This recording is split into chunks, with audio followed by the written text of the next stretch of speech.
Ang susunod na trailer ay rated H for honest. Mula sa studio na ayaw ilabas ang Snyder Cut. Wow! Kakaiba naman na ako naman yung nagsasabi mismo. Inihahandog ang movie puno ng cut-cut. Malyari. Ranasan ng isang nakakatakot na pelikula, puno ng pwede mo nang makita sa isang nakakatakot na pelikula.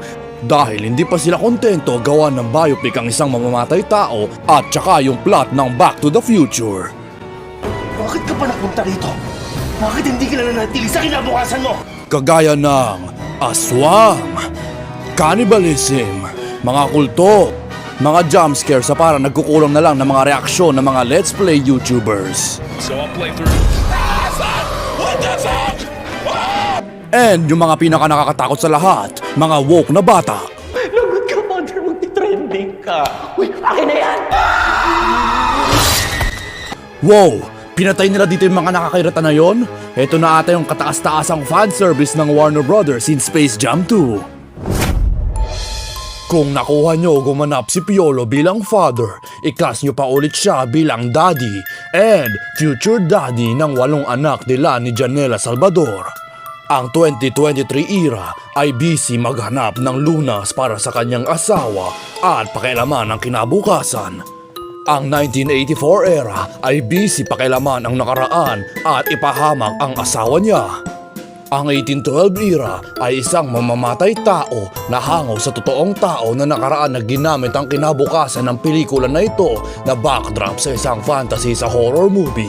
Dinamay pa yung nananahimik na totoong nanay. Patahimikin nyo naman yan. Tagal niya siyang patay ginawa niyo pang immortal. Habang ang mga Malyari ay busy matulog at maipit sa dulo ng panganib kung saan wala silang takas, maliban na lang kung magigising sila.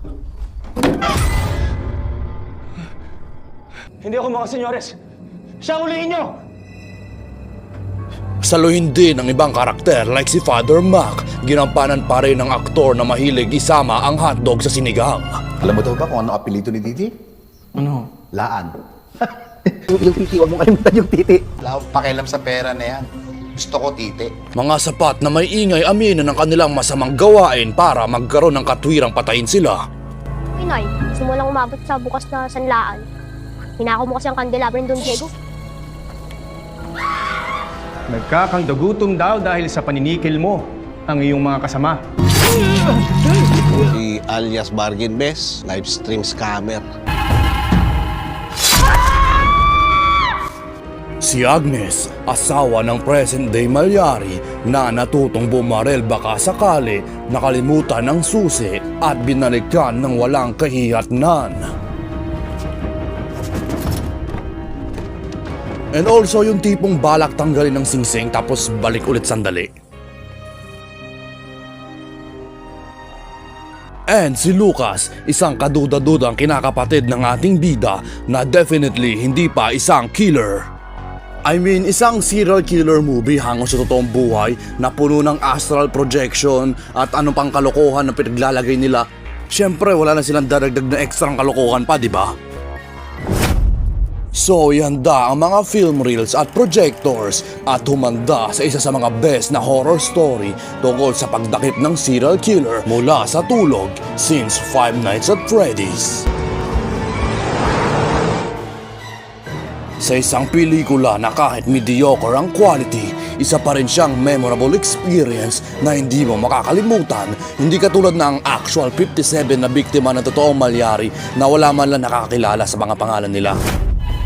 Starring Talano Gold. Oo nga pala si Marcelo Macaraeg at isa akong bading. Like Zoinks! Si Pipipipidel ang killer! The Time Traveler's Girlfriend. Gloria manananggal ni Piolo.